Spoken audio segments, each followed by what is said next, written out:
So the next step is you're just going to take your pet scarf and you're going to fold it right sides together, right along that crease that we had created in the very beginning.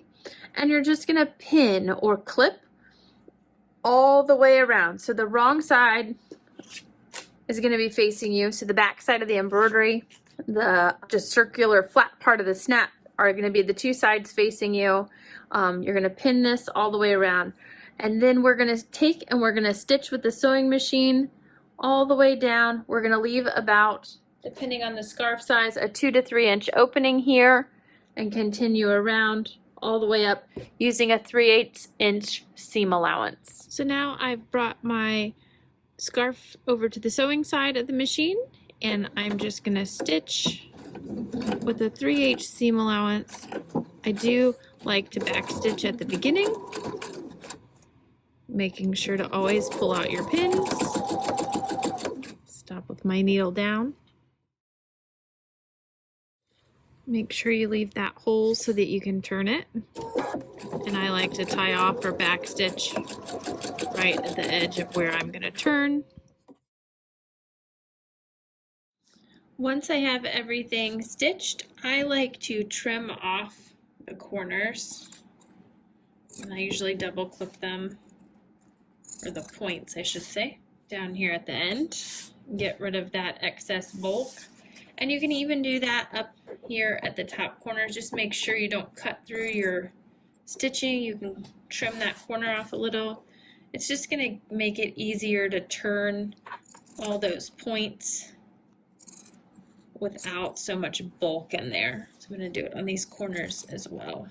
And then if you haven't seen, the Sue O'Veary and Fawmore have come out with this easy point and turner. It's a great little tool for flipping and turning anything. It's got a pointed end that works great to poke out corners, but it actually works really well to turn tubes or anything really. So I'm just going to stick it in that hole that we created. I'm going to drag that pointed end all the way to the opposite corner, and then I'm going to just close that together, and then I can just pull this back over. So how easy it pulled the bulk of that out for me, and then I can just tuck the rest of this through. So it's a really nice gadget if you turn very many things. It's super helpful.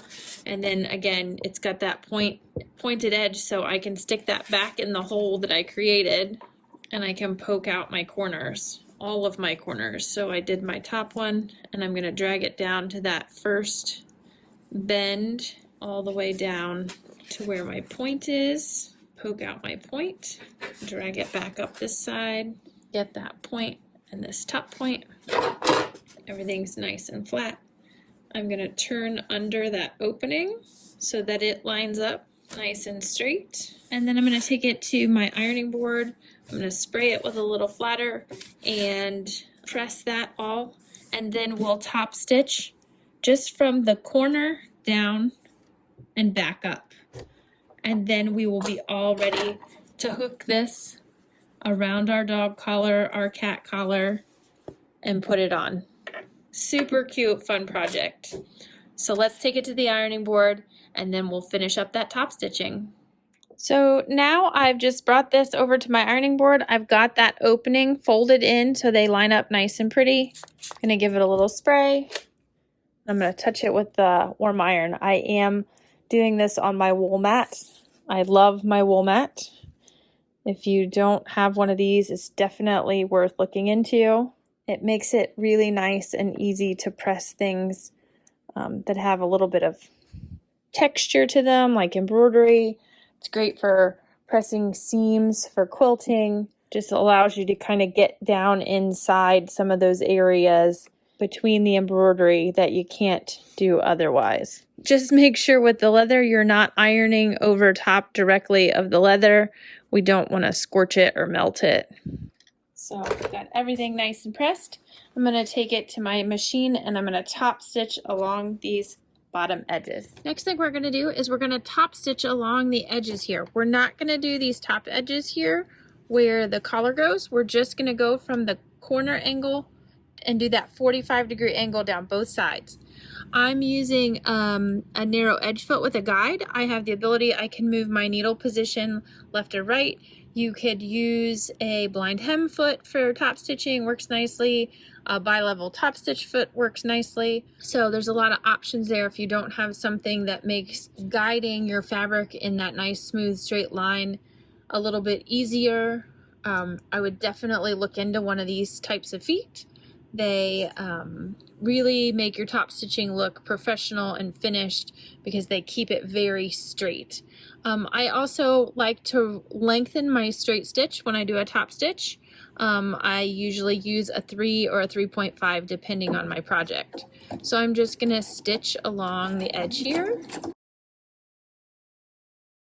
This is going to close up that hole as well as give this a really nice, pretty finished edge. When I get to my corner, I'm going to stop with the needle in the down position, pivot. So now that we're all finished top stitching, we just need to trim any extra threads we have, and voila, our pet scarf is finished. We're going to just take the collar and we're going to lay it in between here and close these snaps up around it, and then you can put it on your furry friend, whether that be your cat or your dog. So here's the smaller version. This is the size small. There's one smaller than this or one in between this and the larger size, depending on your pet size. You'll also notice on this one I used the smaller embroidery design that came on the USB or the CD and the download that you have. On it, there's no applique here under the word meow or woof. It's just stitching. So don't worry, you're not gonna have to trim out tiny little leather there. But I did just use a font from my sewing machine, and I added this in the hoop above my cute little logo. It's our cat's name. Yes, I have a cat and her name is Potato. So we'll see. I don't know if she'll wear a scarf. We're gonna give it a try. I'll show pictures later. I hope that you all really enjoyed this project. It was a lot of fun, super cute and easy. We'll see what else we can come up with in our monthly class. Maybe some fun uses for the designs, maybe some more fun designs for the scarves. So we'll see what we can do, and I look forward to seeing you guys there. Thanks for watching.